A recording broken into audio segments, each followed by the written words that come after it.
এখানে হেয়ামলি একটা কনসেপ্ট, এটা কোনো বায়োপিক নয়, জীবনী নির্ভর সিনেমাও নয়, এখানে একটা কনসেপ্ট। যে কনসেপ্টটা হেয়ামলি নামটার সঙ্গে একটা স্বপ্ন, ফ্যান্টাসি, একটা পরাবাস্তব, অধিবাস্তব সব জড়িয়ে থাকে আর আছে।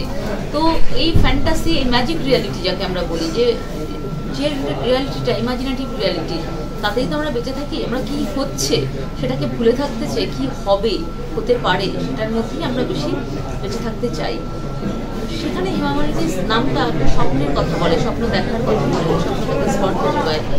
সব মিলিয়ে এই একটা ভাবনা থেকেই হেমামালিনী নামটা আমি বেছেছি, যেখানে হেমামালিনী সিনড্রোমে আক্রান্ত একজন মানুষ, একজন মহিলা, তিনি একজন ডক্টর এসেছেন চিকিৎসা পাওয়াতে যান, যার নাম হচ্ছে ধর্মেন্দ্র দত্ত।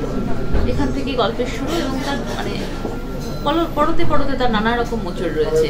প্লাস আজকে আমরা এখানে সব জায়গায় সবাই একত্রিত হয়েছে এই জায়গা থেকে, যে এখানে বাবু কালচার রেস্তোরাঁ, আমার বন্ধু মৃদুলা মজুমদার তার ওনার, তো ওরা ড্রিম গার্ল থালি লঞ্চ করছে হেমামালিনী লঞ্চ উপলক্ষে। তো সেইটা একটা ভাবনা, এবং এইখানে দাঁড়িয়ে আমরা আজকে টিজার এবং পোস্টার লঞ্চ করবো।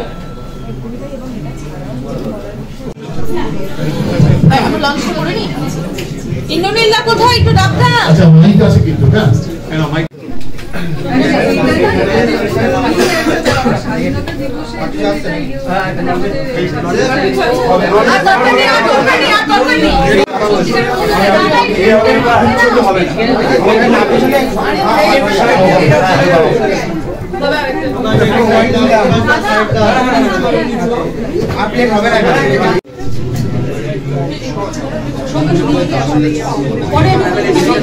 গণতন্ত্র দিবস মানুষের গণতান্ত্রিক অধিকার লাভের জায়গা, সেটাও একটা কোনোভাবে মানুষের জীবনে রং, স্বাধীনতার কথা বলে, সব মিলিয়ে তারা এই থালিতে লঞ্চ করতে চেয়েছিল বলে আমার কাছে প্রস্তাব দিয়েছিল মৃদুলা।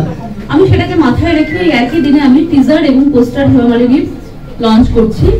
আমি এই প্রসঙ্গে একটু কথা বলতে চাই, আমি চাইবো আপনারা সবাই একটু মন দিয়ে শুনুন।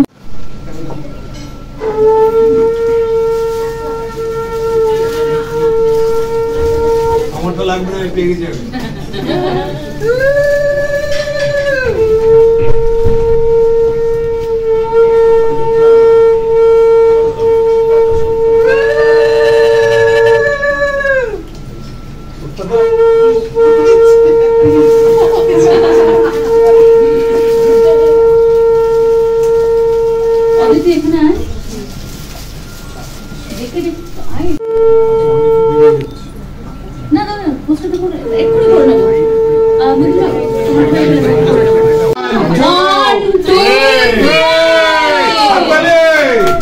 অনকদা একটু ঢুকে যাও,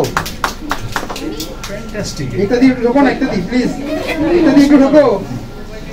এই সুন্দর পোস্টারটা ডিজাইন করেছে একটা, একটা ঢুকে সবাই সামনে একটু দেখাবেন প্লিজ,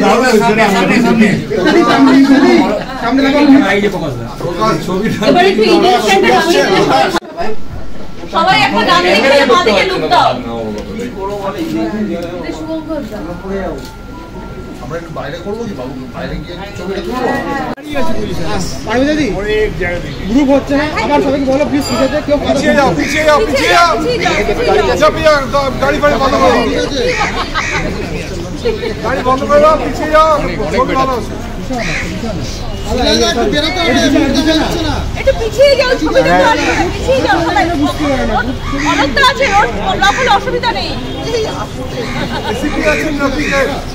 বচ্চনকে কপি করে এবং নিজে মনে করছে আনতে পারে, অনেকে আছে তাকে মিঠুনকে কপি করে, অনেক মানুষ আছে তারা তাদের শাহরুখ খানকে কপি করে, এরকম বহুত মানুষ। দেবানন্দ ফেমাস ছিল, তেমন হয়তো আমারও আছে এরকম। তো সেরকম এই হেমামালিনী মনে করে সে নামের একটু এদিক ওদিক ছিল, সেটা আবার এপিট ওপিট করে ঠিক করে দিয়েছে। আমি এপিটাফিট বললাম না, এপিট ওপিট, কারণ একটা মজারও ছিল। তো সেই একটা ক্যারেক্টার হঠাৎ তার একজন ধর্মেন্দ্র দরকার, তাহলে সে কমপ্লিট হতে পারছে না, নাম হেমামালিনী হয়ে গেছে, সাজে তার মতো করে, গান গায়ে, নাচে তার মতো করে। কিন্তু তার যেন কি মনে হচ্ছে রেকগনিশন হচ্ছে এটা ধর্মেন্দ্র দরকার। ঘটনাচক্রে আমার নাম ধর্মেন্দ্র দত্ত, একজন ডাক্তার হোমিওপ্যাথি ডাক্তার, সামান্য ডাক্তার, সে তাকে খুঁজে বার করেছে এবং সেখান থেকে আমাদের গল্পটা স্টার্ট। এটা খুব ইন্টারেস্টিং গল্প, ধাপে ধাপে এগুবে অনেক রকম ঘটনা আছে। তার ভিতরে আমার তো যেটা পছন্দ সেটা হচ্ছে হাসির পোর্শন একটা আছে, খুব মজার মজার পোর্শন আছে, তার সঙ্গে একটা খুব পেথস আছে, একটা খুব স্যাড পয়েন্ট আছে, সেটা খুবই সুন্দর লিখেছে, ও খুব ভালো লিখেছে। তো আমার মনে হয় সবার দেখে ছবিটা I wish all the success for this film. আমাদের বাংলা ছবি আরও ভালো, বেশ ভালো হচ্ছে এখন, আমি দেখছিও ছবি, বাঙালি দর্শক ঢুকছে হলেই, সবচেয়ে আনন্দের কথা। সেইটা আবার ফিরে এসছে ঢেউটা, সেই ঢেউটা যেন না হেমামালিনী সেই ঢেউয়ের একটা স্তর। Thank you very much.